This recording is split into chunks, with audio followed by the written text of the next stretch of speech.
can China allow a part of China still being separated from China? So we would never tolerate Taiwan's independence. Taiwan will be back. The only question is when and how. It's not a question of if. That, I must say, sounds like textbook old order big bully behavior of the kind that you've often criticized the West for. I do want to understand, how would Chinese leadership differ from the West in tackling global challenges like Gaza? China had the chance to take the moral leadership here. But what has China done instead? You're also the world's biggest exporter to Israel, the third biggest importer of Israeli goods. I think China's attitude towards the Israelis' massive killing is clear cut. Nobody would ever doubt about China's strong condemnation over what Israel has done. And in terms of trading, that should be somewhat separated from politics. So I think China is doing the right thing. The international order is breaking down at a dramatic pace. Russia's invasion of Ukraine, Israel's genocide of Palestinians, and the joint US-Israel war on Iran each has eroded the credibility of the rules-based order. For decades, the United States and key allies sat at the center of this global system built on Western political, military, and economic power. Supporters say it underpinned an era of unprecedented prosperity and relative stability. Critics argue that it placed power above principle. That debate is no longer academic. In this series, I speak to world leaders and leading strategic thinkers about what comes next, the ideas that could shape tomorrow's international system. No country is more central to that conversation than China. President Xi Jinping says China rejects hegemony and offers a more multipolar world built on sovereignty and non-interference. But does its conduct match those principles? Beijing has refused to condemn Russia's invasion of Ukraine. It maintains deep commercial ties with Israel as Gaza lies in ruins and the West Bank burns. And Taiwan contends with the permanent threat of military force. My guest is retired Senior Colonel Zhou Bo. He's one of China's foremost strategic voices and a former senior officer in the People's Liberation Army. I ask him, is China offering a genuinely different world order or simply a different distribution of power? Senior Colonel Zhou Bo, thank you very much indeed for joining us. The international order is under enormous strain. President Xi says that China is the keeper of the international order, that it upholds the authority of the United Nations. This sounds great in theory, but in practice, what has China done that entitles it to make that claim, you think? Well, people have a lot of misunderstanding about international order because most people in the West would associate it with so-called liberal international order. Yes. I never buy that. I never believe there is anything called a liberal international order. I would say the international order is like what it was since time immemorial. Okay, so just to be clear, my argument is not that the international order is only the liberal order, but that there is this current crisis or churn going on across the world. And the question was really on China, that when President Xi says that you are the keeper of the order, that you respect the United Nations Charter, is that just theory or is that in practice? What has China done? What are China's actions that allow it to make that claim? Well, China likes the United Nations because anyway, United Nations is an intergovernmental organization, the largest one. Therefore, it would have more authority. By supporting the United Nations, which you can take almost as a kind of international order, China would say that it is a guardian of the international order. Okay. That means we're not a revisionist. We are the guardian of the existing international order. But what it is the UN-centered international order. And you believe that if you look at it, particularly the turmoil around the world today, but do you see yourself as a force for peace and for stability compared to, let's say, the countries of the West? Is that how you position yourself? China's military actually has been involved in a lot of, military operation around the world, but they are exclusively in humanitarian area. So be it peacekeeping, counterpiracy, or disaster relief, right? And that is a unique Chinese way of making contribution toward the world without, killing anyone. Okay. Some of your own neighbors might disagree with the idea of China as a peacekeeping force, as a non-hegemonic force, but I want to come to the neighborhood later. If I can test some of those contentions you made by looking at China's position when it comes to the current global conflicts. China is quite right to criticize the US Western liberal order as one that starts wars. China was very critical of the US Israel invasion in Iran. You said it's a violation of the international law. But those aren't the only countries starting wars. It's also countries outside the Western liberal axis, like Russia, unilaterally invades Ukraine, denounced by the United Nations. China doesn't condemn it. What happened to respecting the UN Charter? No, you have misunderstood China, because China actually has criticized Russia, but in a subtle Chinese way, because we immediately point out that sovereignty should be respected. In so saying, we are actually pointing out that this kind of sovereignty of another country is not respected. But in the UN vote, though, China abstained. 141 nations all over the world, including countries of the global south, voted to condemn the Russian invasion. You were very clear about condemning the invasion of Iran, but in the case of Russia, you didn't. Well, you see, there are actually a lot of UN resolutions regarding Russia's invasion of Ukraine. On some, yes, China abstained, but on some, China vetoed yes. So it depends on which kind of resolution you're referring to. But given China's good relationship with Russia, I think this kind of, abstaining itself actually speaks for itself. In some ways, you're admitting actually what many critics say, that just weeks before the Russian invasion, President Xi said that there are no limits to China's friendship with Russia. So you are taking positions not based on principles, but on ideology, on countries that are part of your axis. Well, on this unlimited friendship, it's very easy for me to explain. Actually, in the same agreement between China and Russia, soon after this word was mentioned, then immediately it was pointed out that this relationship is not directed against any third parties. Why won't people pay attention to this? But it's not just diplomatic support, by the way. You've been criticized, as you know, for providing military technology to Russia. China says you only supply dual-use material.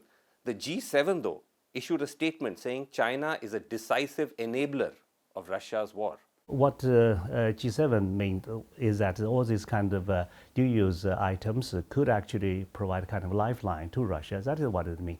China has been very strict, in not providing any military equipment or arms to Russia, because if China has done that, it won't go uncovered. It will soon be discovered. When something is dual-use in nature, what is the first nature? The first nature is it is for civilian use, because just like oil and gas, if you put it in the tank of a military truck, it is a military product, but normally nobody would consider gas and oil kind of a military product. But, when they say decisive enabler of Russia's war, it seems beyond just double use. The Ukrainian foreign intelligence chief, by the way, was more specific. He said China supplies gunpowder and other components specifically to 20 Russian defense manufacturing industries that they've identified. Well, I cannot verify that, but even if it is gunpowder, it's not arms, right? Or ammunition, right? So there is a critical difference. First of all, I really don't know how true that kind of allegation is, but even that is true, still there is a difference. If you look at the global south countries, very few countries would criticize China as a hypocritical, right? And in the West, the problem is because of their wish that Ukraine can win, therefore they would put pressure on China. In fact, it is the West that is widely criticized for its double standard, right? If we just see the war in Ukraine and the war in Gaza, well, this is just like a black and white kind of hypocrisy. I'm glad you mentioned Gaza, because the Gaza genocide is clearly a failure of the Western liberal order. China had the chance to take the moral leadership here. But what has China done instead? You've condemned Israel's actions, but you're also the world's biggest exporter to Israel, the third biggest importer of Israeli goods. That doesn't sound like moral leadership. That sounds like business as usual. Well, I think you are just mixing politics with the economy, right? I think China's attitude towards the Israelis' massive killing is clear cut. Yeah, nobody would ever doubt about China's strong condemnation over what Israel has done. But China is different in the Middle East because it is the only country that actually has befriended almost everyone before this war. So China's position in the Middle East is considered quite impartial and neutral. And that actually raised people's hope. as to what China can actually do to solve this problem, or even, as some people say, could fill in the so-called vacuum. China would not fill the vacuum.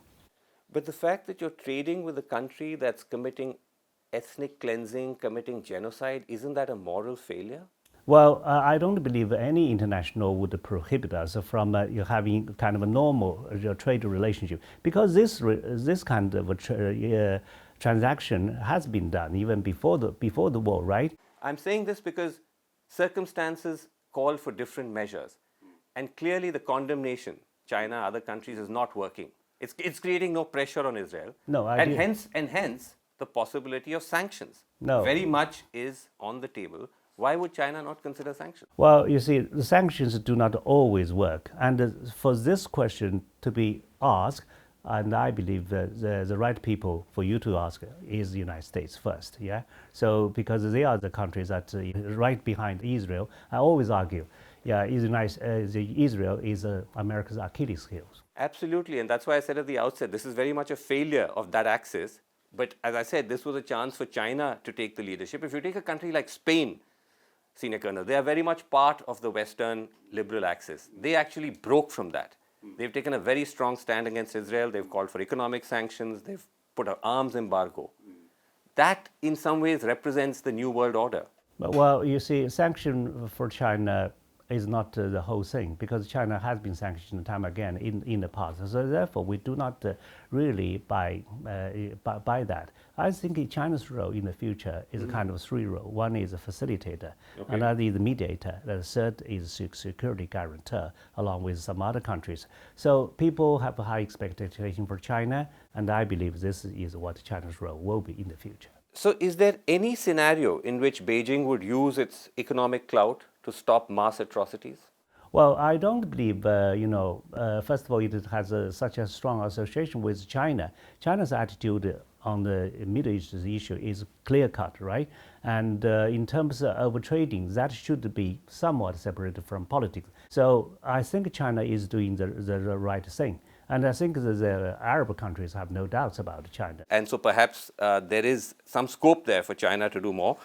But let me switch to the region now. President Xi says that China is opposed to hegemony and power politics. You've often said that the West is the sole sort of space that fears China. The reality is this: under President Xi's watch, China has turbocharged its military might.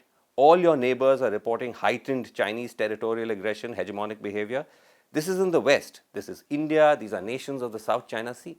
No, not at all. You see, on China's land border, we only have territorial issue with two countries, that is India and Bhutan, which is very much under control of India. You see, China actually, since 1979, has resolved the border issue with 12 countries. So you can hardly say that China is not sincere in resolving this kind of border issue. With India, it's more complicated, because even we cannot agree on the length of the border. It's such a big issue. In the South China Sea, China does have a problem with some countries, but people often forget one thing.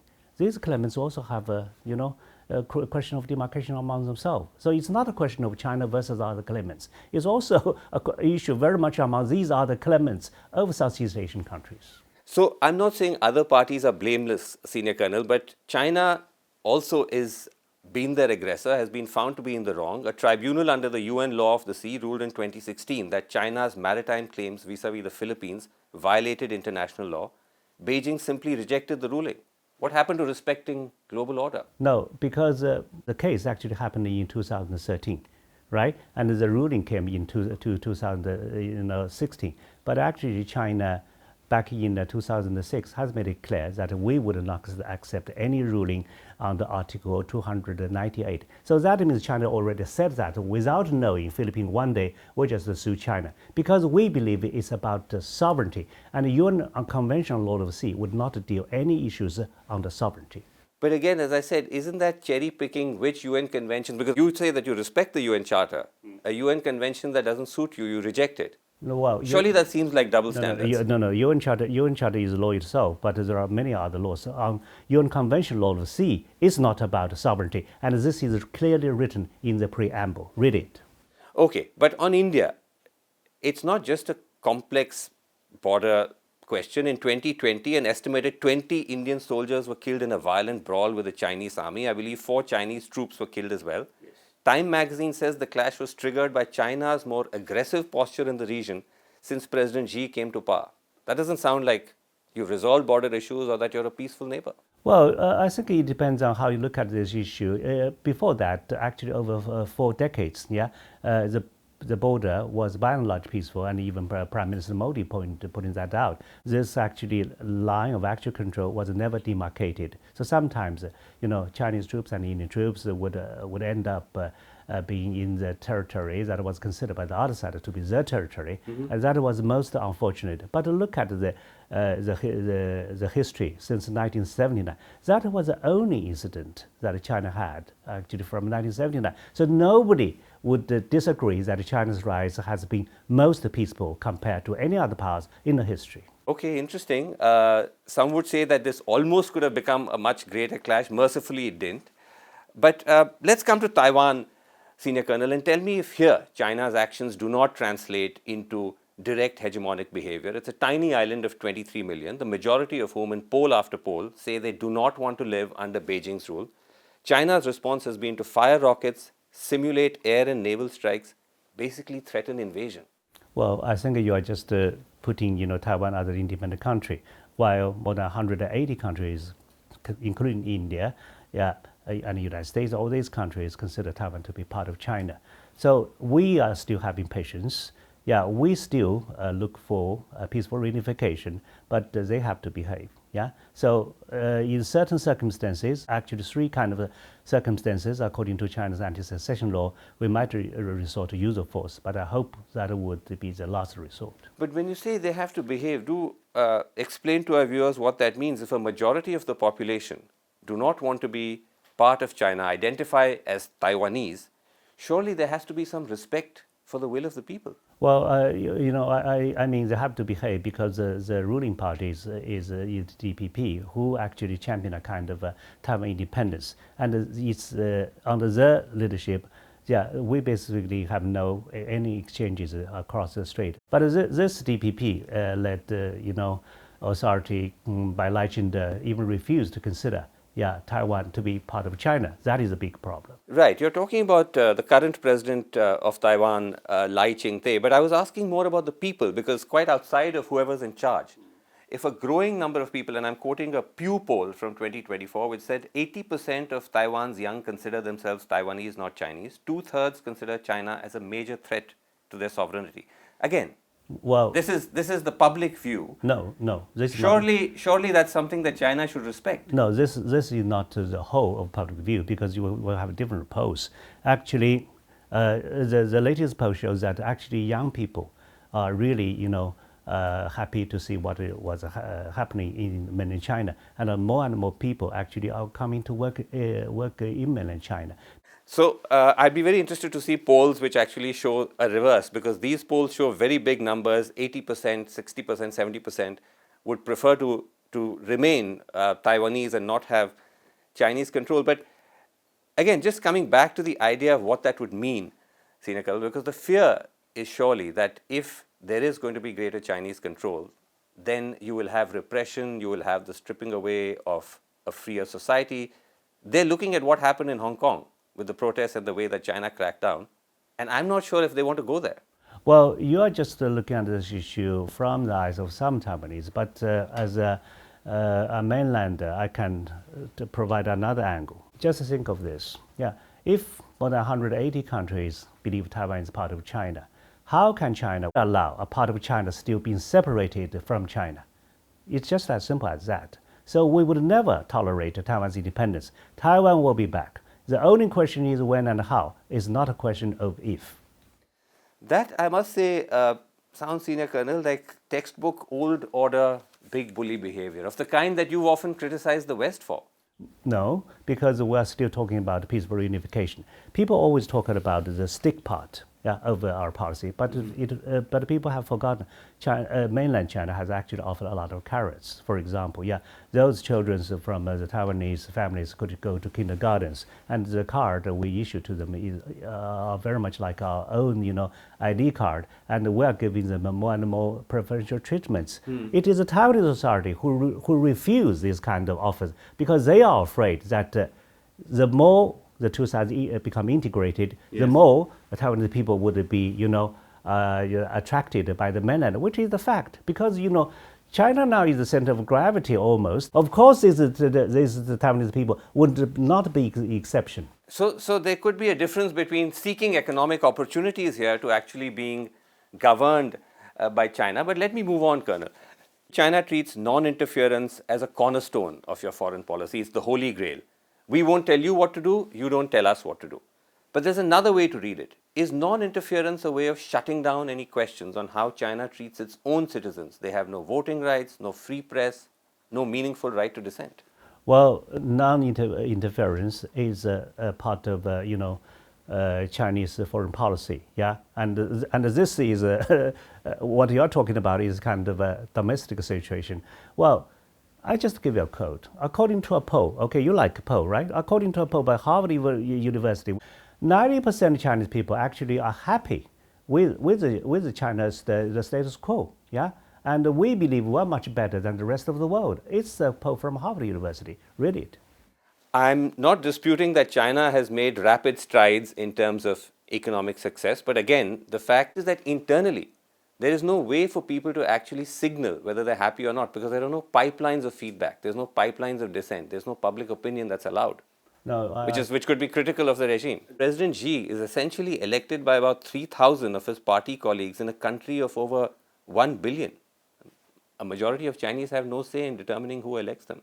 Well, you do not understand China's elections system, because we just have a different election levels at different constituencies, and these people are represented at each constituency, and those people at the higher constituency would to vote for this kind of leadership. But it's still a one-party system. There's no alternative. Well, no, you're wrong. In China, it's not one party. We have many other parties, but the dominant party is the Chinese Communist Party. I mean, the other parties are essentially supervised by the Communist China Party.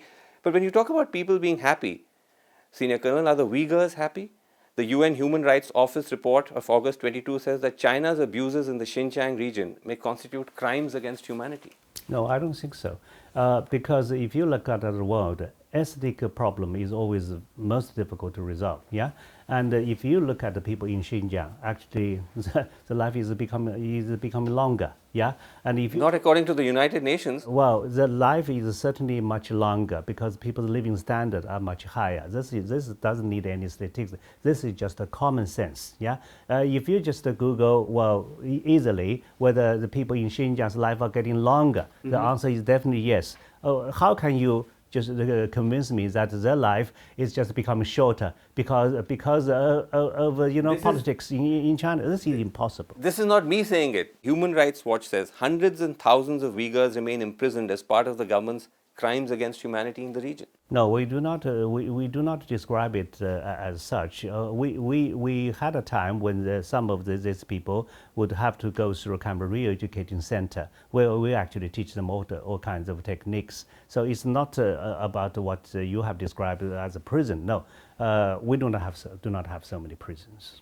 Let me ask you in conclusion, because you've been very critical of the Western liberal order, but how is the Chinese model of a state that is repressive towards its own citizens a better alternative for the world? If you ask Chinese people, let's compare Chinese people life now and Chinese people in the past. In my age, I have gone through a cultural revolution before 1976. Was really, really horrible. And even the Chinese Communist Party has drawn the conclusion that this is the havoc to the whole Chinese nation. And as today we are here, we're almost neck to neck to the United States. How can you believe that the second strongest economy in the world, is having a miserable life for all the Chinese people? It's impossible, right? The thing is, when you say ask the Chinese people, that's the whole point. There are no mechanisms to poll public opinion in this country because you don't have the democratic pipelines. You don't have elections. You don't have a free press. You can't criticize the government. Well, you see, to understand how people feel, you don't need such a sophisticated, polls. You look at the people's basket, look at what is inside the salary, and look at the GDP, right? And look at the China's growth rate. Okay. All this will tell you how Chinese people would feel. All right. So you believe that the Chinese model is working for its people. Now, whether that's something that plays out on the global stage, we'll have to wait and see. But Senior Colonel, thank you very much indeed for talking to us and taking our questions. Thanks very much.